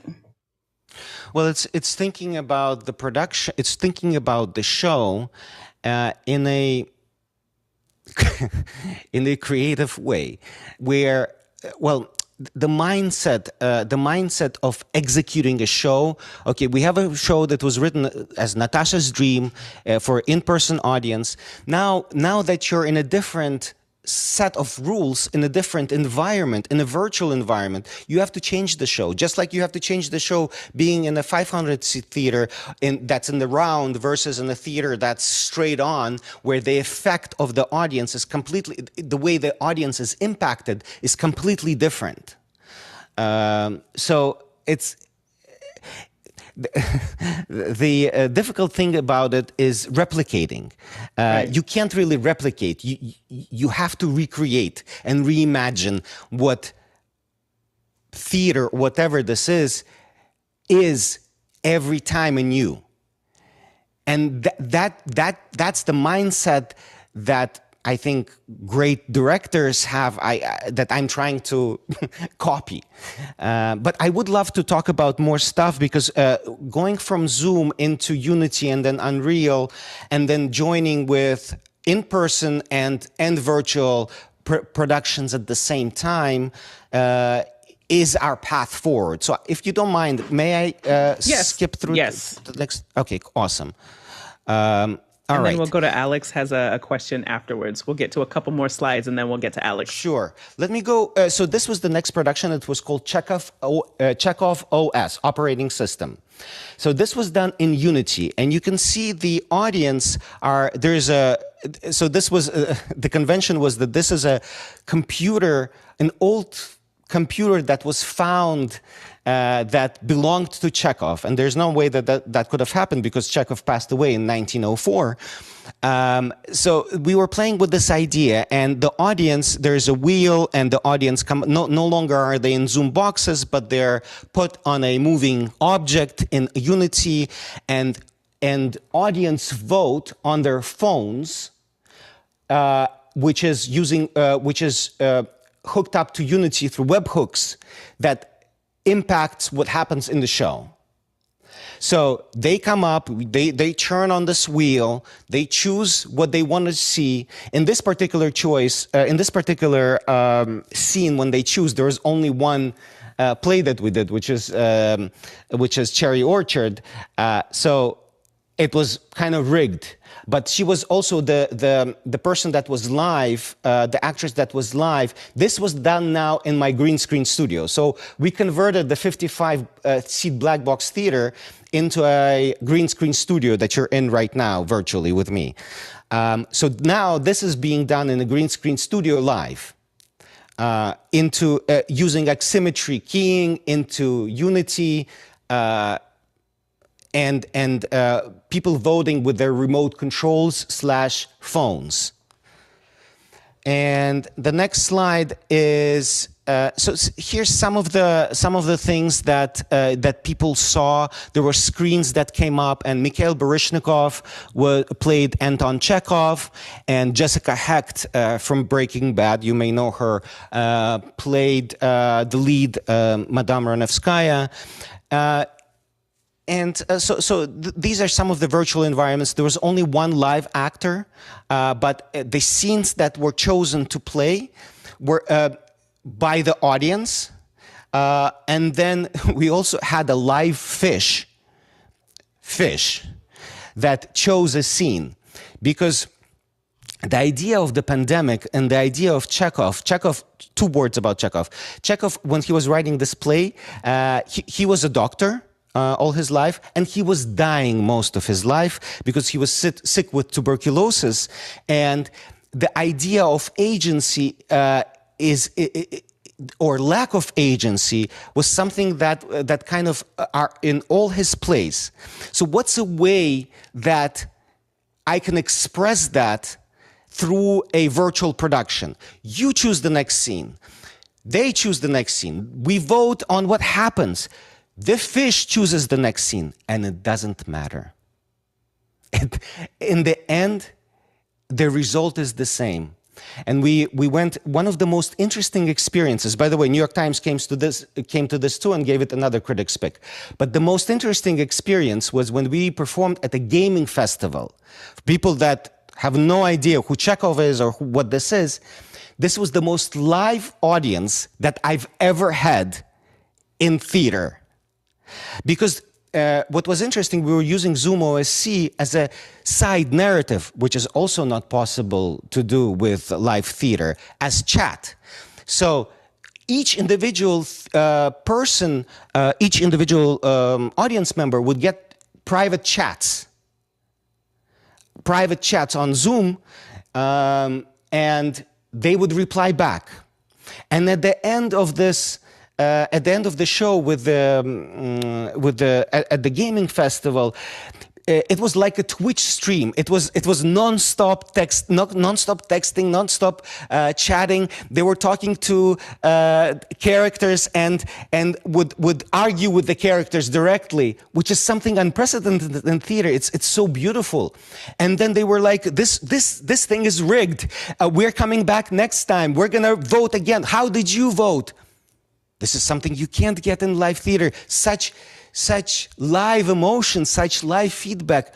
But you understand that in the pandemic, you can go to the best college, you can go to the best, have the best job. But when the pandemic comes, something that doesn't depend on you, something you lack agency in, it somehow stops life, changes life. People die, people find virtual theater, and so forth. Things that you could not plan for. And this is why I did this play, this production. I want to do. This is a short video just of how this looked.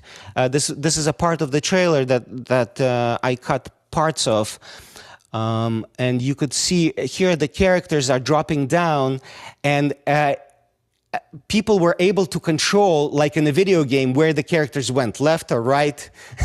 you could control. This is their voting on whether to sell the cherry orchard or not to sell the cherry orchard. There were TV screens that came down. At the end, the computer kind of broke down, just like our life in the pandemic. And this was shot all on green screen, as you can see. Some dramatic moments by Jessica Hecht and Anna Baryshnikov.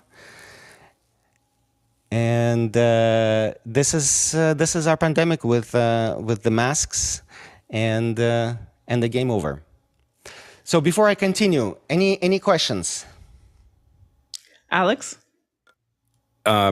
Would you? I guess you could do this not just in Zoom, but if you had, a group of venues, lots of theaters or other venues, you could theoretically project this to the, let's say, 10 venues or 15 venues and have people interacting using their phones. I mean, would that be a viable thing as opposed to Totally. a virtual background, a virtual distribution? Totally, absolutely. We've been considering that, and we've been talking to some partners. Mm-hmm. But it's definitely very interesting, and people interacting, and people. The difference there is, I need to find a creative solution where when people see themselves on screen, there's something that ignites in them, that they're in a show, and there is during this ChekhovOS after New York Times came to see, there was 1,000 people on Zoom. And we had to, that's the maximum. Right. And so they understood, they see that there's 1,000 people on Zoom and they're in the front with Mikhail Baryshnikov, and so it's something happens there. Yep. In the scenario that you're talking about, I can't do that, but I'm sure there's a way to figure something creatively, to figure something out. Well, you might be able to have a return video. It wouldn't be an individual, but you could have a return over Zoom or something else from that theater back to, or from that venue back to you. So you could somehow incorporate it into it, maybe have audiences appear or something like that. Interesting. Definitely. Courtney? Well, you're definitely transforming theater because I think in most theatrical situations, the actors definitely don't want to have the audience interact with them. Otherwise, that's called heckling. And other than hearing them applaud or laugh and react, that's great. And I would think that your script, if you're going to present scripted information, that you would have to allow for improvisation, because you don't know what the audience members are going to contribute or say unless they have scripted lines to deliver, and are there plants in the audience that are characters in the play. So progressing the plot line along the play has to have some degree of improvisation. You said you're always going to end up at the same place at the end. For that actors, play. The actors have to figure out how to play. For that play. Have to guide it. Play. Yeah. That's point. That's a great question. The thing is that each play is different. With Natasha, the audience actually chose what's going to happen to her, and depending on what they chose, there was like a fork in the road, and the actress could go one way or another. With the play about Chekov's life, where there's a lack of agency, and during the pandemic, this was the prevalent feeling, we created as much playfulness and as much deception of choice. And then at the end, you realize that what you choose actually has no impact. Pre-programmed or chosen ahead of time. Exactly. Well, there was something back in the 60s called Kino Automat, which was a Czechoslovakian film that had decision points throughout. And it was a tree type based. It was all film projections. So it was not live in this case, but the audience then voted on which direction they wanted the story to take. And it would branch off in a different direction, and they would play a different, it was handled by having two projectors up, and depending upon which way the audience voted, it'd go this direction or that direction. So there were several tree branch points. And it always ended up with the same conclusion, like yours did. So that there's a way to handle it like that, to manage the tree choice to end you up in the back in the same place. But in that situation, the audience was just voting. They weren't actually making up the lines. They were just voting on which direction the story was going to take. Is that how yours is constructed as well, or do they actually suggest options for the characters to do? It depends on the show. It depends on the show. For example, in this particular show, they're voting. So this show is called Witness, and it is a documentary show about the St. Louis, which is a ship that left Hamburg in 1939 with 937 Jews. Trying to find safe harbor in Cuba. They had visas for Cuba, and then Cuba didn't take them, and then America didn't take them, Canada didn't, and they ended up going back, and most of them dying. But what I found interesting when I was this was in collaboration with the Holocaust Museum, and what I found interesting was these people that came on the ship and were writing diaries and letters and reading papers. We were able to find all these materials, and what was interesting is that what they did on the ship is create talent shows. So imagine after Kristallnacht, people running away. Some of them have already been to concentration camps, so with bald heads. And what are they doing on a ship trying to escape death? Talent shows, you know.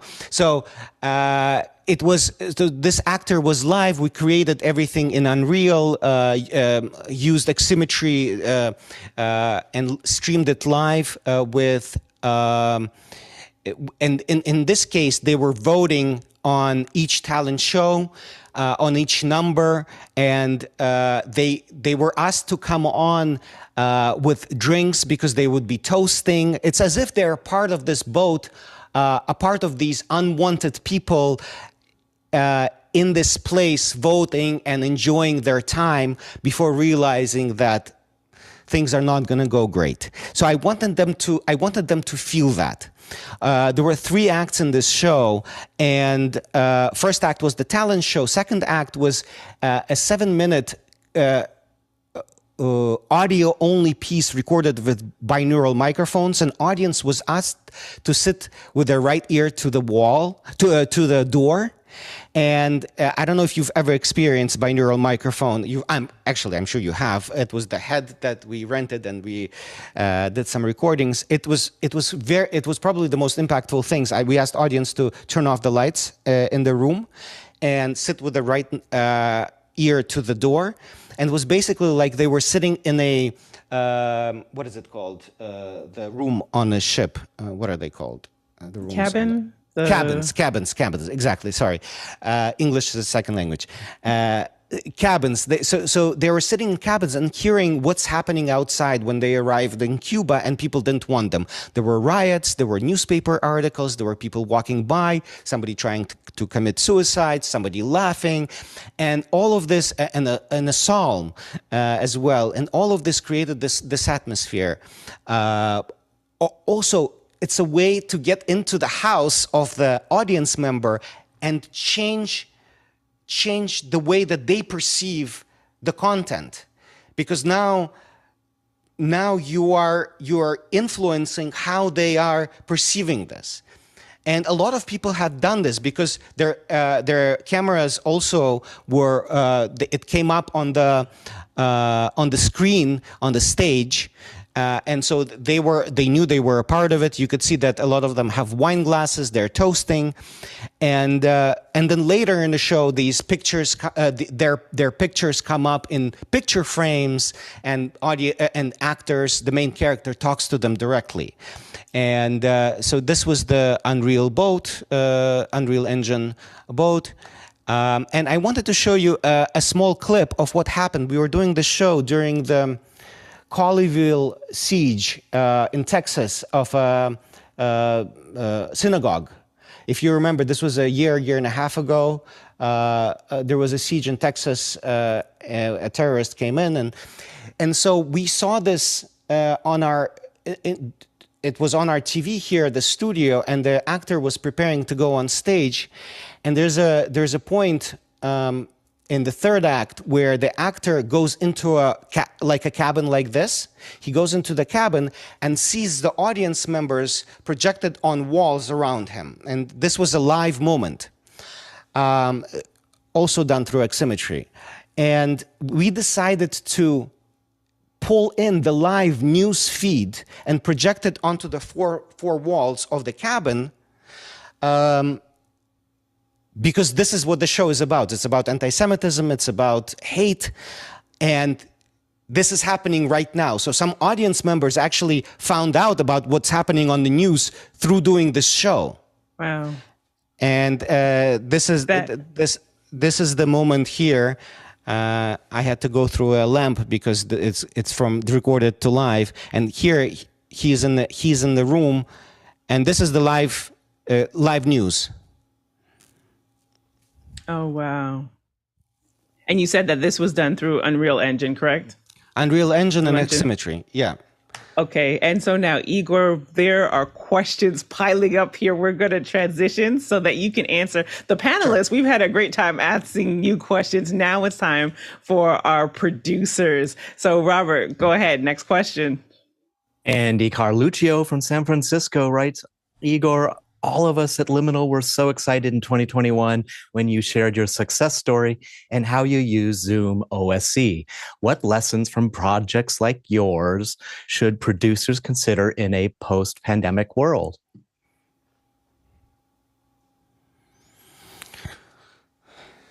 I think it's above my pay grade. I don't know about lessons.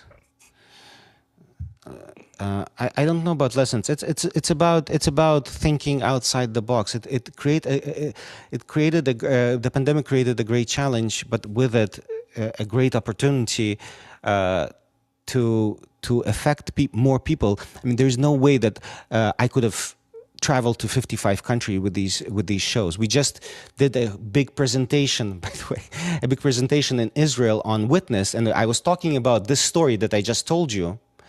And there was 150 rabbis from United States. One of them raised their hand and said, "That was me in Colleyville. I'm the rabbi." So that experience is not possible without the reach of something like this and being live at the same time. I guess that's the lesson. It has a huge opportunity. There's a huge opportunity in that, and it's very difficult to do because nobody knows how to do it, and I don't know how to do it. I'm just constantly kind of iterating. So, Alex? Would you say it's some of it is scale in the sense that, something that like this might be in a smaller theater in Broadway, but you could find small groups of people all over the world that accumulate into very large audiences that would otherwise not, possibly make something where you don't have to tour, but you're touring to them, all the time. Yes. Yeah. Definitely. And just new friends that we've built all over the world. For this show, we had a person that is a specialist in Ximmetry come from oh my God, not Netherlands, Europe. We had a designer in the Unreal designer was in Brazil.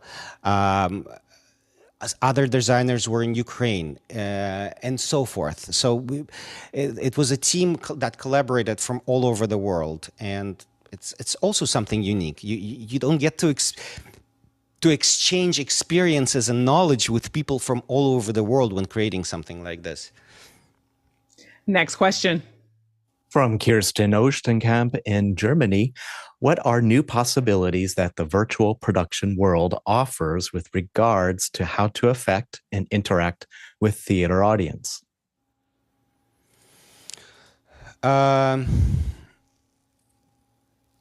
There's all sorts of ways. Again, it depends on the show, on the shows. There's no prescription. Unfortunately, I can't give you a way to do it. I'm just showing you some examples of what I came up with in order to solve the problems that I was facing. Unfortunately, there's no prescription. It's the only prescription is figure out the meaning of the show and try to structure the interactivity around the meaning of what you're trying to get across. And also, I believe that audience playing a role in the show is a very important aspect. I have not been able to do it without that. Otherwise, it just turns into a film. So engagement is a huge part of going back to this question of like just the interactive elements, making that really something that is the possibilities for others for their growth. Correct. Next question. L. Wilson Spyro in Berlin writes, it's always interesting to hear different folks use our software in different ways. Can you explain a bit about Isadora's role in your virtual production workflow? So Isadora didn't play a role in this specific in these productions that I've spoken of so far.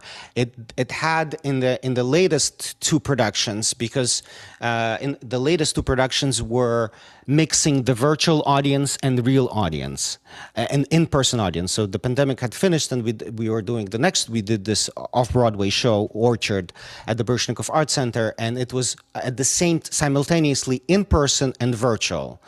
And when we are mixing in the signal that's in person, we used a lot of Isadora and BirdDog and Netgear. BirdDog is a huge supporter of what we're doing, and also Netgear 4250 all the way for NDI. We wouldn't be able to do what we did without those tools. And then once the camera, we used 12 cameras on this show, and then once they come in, we alter them with Isadora. The audience get a separate kind of direct connection to the actors backstage when actors prepare to go on. In this particular show, it was you come to a real estate auction, and it turns out that it's a Baryshnikov Art Center that is being sold off. And at the end, the audience auction off. The audience are part of the auction for the NFT of the Baryshnikov Art Center. So they have a completely separate narrative of what the compared to the in-person audience. And the difficulty with that, and what I learned from that in this case, you cannot do it simultaneously. Like, you have to have two different tech periods for in-person show and the virtual show, because they're completely two different shows. And they have in this show, the audience played auctioneers, or were auctioneers, and the in-person audience were the ones that the stuff that was auctioned off was taken away from. So there was a connection between the virtual audience and the in-person audience. The in-person audience knew that there's a virtual audience, and the virtual audience knew that there's a in-person audience. So, next question. Kirsten Ostenkamp from Germany writes, what are advantages of simultaneous live, virtual, and in theater production? And how does that inform live and in theater experience of the audiences? I just spoke to that a little bit. So, for example, in this case, when these two audiences have different roles to play, when something is being auctioned off in real time and is being taken away, which is, by the way, the meaning of the show. The orchard is being auctioned off in the show, in the text. And we feel like something that we love is being taken away from them, from us. That makes the point very vivid. And the advantage is, the only advantage to anything that we do creatively is whether it makes an impression, whether it makes an emotional impact, whether hearts beat. And Next question. Oops, sorry. Yeah, go ahead. That's all. Next question. John Fisher from Oklahoma City, Oklahoma. Was seeing a particular piece of technology the aha moment for conceiving your adaptation of the orchard? Or did you have the vision for it first and had to figure the tech out later? They're processes at the same time. So I try to research, first of all, watch this show. Second of all, I've gotten so many answers from this show. Unbelievable, but true. But also just geeking out on new texts that are coming out, and then at some point when I'm thinking and considering the concept of a new show, ideas pop into my head from the things that I've read or seen, and so forth.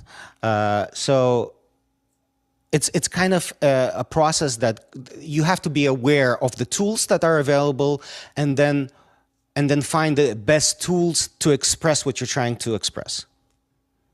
Next question. L. Wilson Spyro in Germany writes, how did the onstage and offstage roles for virtual production differ from the in-person theater? Example, SM, LX, SX, video operator, performers, director, designers, TD. What new roles did you have to add? What roles did you not need? That's such a great question. There are so many. First of all, I've never worked with virtual designers and TDs and their time and programmers, like the Unity programmer. He had a deadline of when the show is opening. For us, we need that 2 weeks before the show opens. We need the final so that we can rehearse in it. So there was a ton of learning in terms of how different different professions, how they think about their product, right, and learning to translate that. So there was a ton of new kind of learning and material and understanding that needed to happen. And it's been so exciting and so interesting because people in different professions, I find fascinating because they think in a completely different way, which informs me and makes the experience much more interesting and makes what I create much more interesting because it's unexpected for me.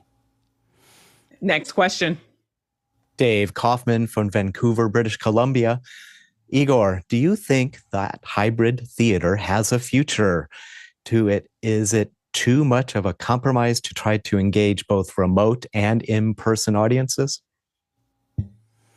The thing is that I'm trying to not make it a compromise. I'm trying to make it something that's, you can't play operation game on Baryshnikov in person.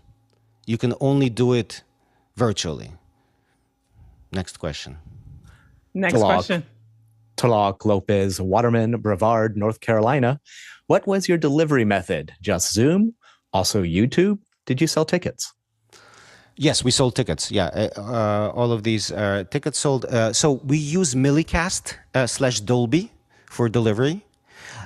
This part of the show of the orchard, where so the idea is that it's being sold. It's a special place that has these magical rooms, and you're on a virtual tour of a property that you want to purchase, and you end up in different rooms. So when you're walking around, each individual audience member is able to walk around the space and go into different rooms and play operation on Baryshnikov. And there's a point to that. But this was done using pixel streaming. And then when they transitioned into one of the rooms in this building was a theater, and they come into the theater and watch a live performance, and then this whole place is auctioned off and we lose everything. So in this show, it was pixel streaming and also Millicast, which we've been partnering as well with, and they're a huge supporter. And all our shows, including Witness and the latest show Gaga, we did using Millicast. So, but there's exchange, there's interactivity. So it wouldn't be possible on YouTube because of the latency of 20 seconds. Millicast is just like Zoom. Next question. From L. Wilson Spiro in Berlin, how many different pieces of software did you need to combine in order to execute your virtual productions, and what were they? So it depends on the production. We use Ximmetry, ZoomOSC, and then Zoom ISO when it came out. Unreal, OBS, and mainly QLab. QLab is the one that sends signals to everything. BirdDog Central is what we used for some of the camera switching. By the way, this is volumetric capture, and people were clicking to turn Baryshnikov around. But anyway, so there was and volumetric capture software that we were playing around with. Yeah, I think that's mainly, and Isadora, of course. I think that's mainly it. Next question. Paul Wallace, Austin, Texas. There's an improv theater in Austin that allows users from their homes do skits as part of the show. How could this work in general while maintaining the quality of the shows? I don't know. Next question. Talak Lopez, Waterman, Brevard, North Carolina. Did you ever do remote DMX for remote lighting control? No, the only thing that we are doing, because everything is controlled through QLab, including sound, microphones, and lighting, we send OSC commands to the lighting console, and it activates a queue. I guess we can send it from anywhere. Next question. From Douglas Carmichael, impressive pixel art in Unity. Did you use the asset store for most of the scenery or create it yourself? Well, the boat was totally created ourselves, the boat and the traveling in the ocean. You could see some of these trailers on our website. I think the artists have done quite an amazing job. This one, for example, the one that we were looking at, was something that we took on the assets and we changed it because our orchard was kind of blue, and this was our this was our color tone. So we took the existing asset and changed it.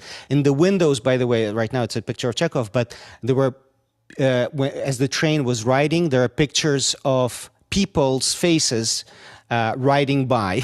So they signed up, they activated their cameras, and they would be active in different parts of the story. Actually, in this particular room of the building, you could be a passenger or a fly that's in the way of Mr. Baryshnikov there. And you can choose to be the fly. So when we switch to the fly, and the person that's recording this is going to switch to a fly any moment, and then the fly gets killed at the end there. Wow. Next question. Kirsten Osterkamp in Germany. What transformational possibilities and advantages of virtual and hybrid theater do you see emerging in the next 2 to 5 years? I hope that people continue to iterate, and the most important thing, I'm so glad to be on this show because sometimes it feels lonely. I'm not talking about personal life. I'm talking about professional. In terms of, I would love to have connection to people that are trying to do this and trying to figure out a way to impact audience virtually. I think there was one huge success at Witness where we could see their cameras. There's a moment where in the show, in the anti-Semitic show, in the anti-Semitic themed show, where there's a Yom HaShoah, which is the siren of commemoration of the Holocaust. And when I see people on Zoom in their windows, and there's a commemoration, that means you have to stand up. And I see old people trying to get up from their chairs. That breaks my heart because it's happening live, because something got them to move. And it was important enough for them to stand up. So finding moments like that could be possible in the virtual is the most important thing, in my opinion. Next question. From Alex Lindsay, Novato, California. Why do you use Millicast over Zoom or other platforms? Control. I think the quality is excellent in Millicast. What else? There's also I could stream at in the latest show in the Gaga. We had a bunch of different cameras that people could choose to activate, and it's a part of their player. It's a part of their built-in player. So you could broadcast 2, 3, 4 cameras at the same time, and it comes up in their window, and they can choose. And then when you stop the OSC command for transmitting that broadcast, the main screen just gets bigger. So it's just it's more flexible. Well, Igor, thank you so much. This has been a jam-packed hour with so much. We'll definitely have to have you back so that you can go even deeper, even into the artistic aspect of the things. And what we typically like to do in this moment is just any additional words of wisdom that you want to share with our community. So I would like to, first of all, share, I don't know how to... Let's see. Oops. Well, that closed. Sorry. I wanted to share a link to the network diagram and how everything was connected for the orchard, if that's of interest to you guys. And also there's a volumetric video that you can play on your phone of Baryshnikov dancing around that we filmed. And, it's a AR, so you can put Baryshnikov on your desk if you'd like. And I just wanted to share that as well. Thank you so much, Igor. Yes, I see in the chat even Kyle just even mentioned that they're building a show similar to what you're talking about and would love to talk. So we have to, we definitely have to have you back. Igor, founder and producing artistic director of Arlekin Players Theater and Zero Gravity. Thank you so much for being with us here today. And for our producers, thank you for your phenomenal questions, our panel for all of your insights and responses to those questions. And of course, our back-end team, without which this would not be possible. Tomorrow, Tuesday, we are talking about raster versus vector cage match. Raster, which one? What are they? You want to be here tomorrow for that second hour. And for the rest of the schedule for the week, head over to officehours.global. And we have gone, let's see how far we've gone today on the Taluk Traversal. So that's 69,327 miles. That's 570 kilometers. That's more than 549 million bananas for scale. That's 2.8 times around the Earth. Thank you all for watching, and we will see you in after hours. Bye. Thank you. That was great. Really good. Thanks. Thanks, guys. Abilities. Well done. Igor, you have to come Perfect out. thing for a improv group. I tell you. California. When are you going to California? Yeah. Come to California. I got a big stage. Okay, we'll do. Okay. We'll do. Right. Alex, thank you so much. It's a privilege and really important. And I think for me, one of the things that I said is about meeting people that are interested in sharing, latest kind of developments and these experiments is the most important thing. So I thank you for that. Yeah, absolutely. And Igor, where can they get the link to the architecture diagram there? I think we sent out. We have a lot of links in the email.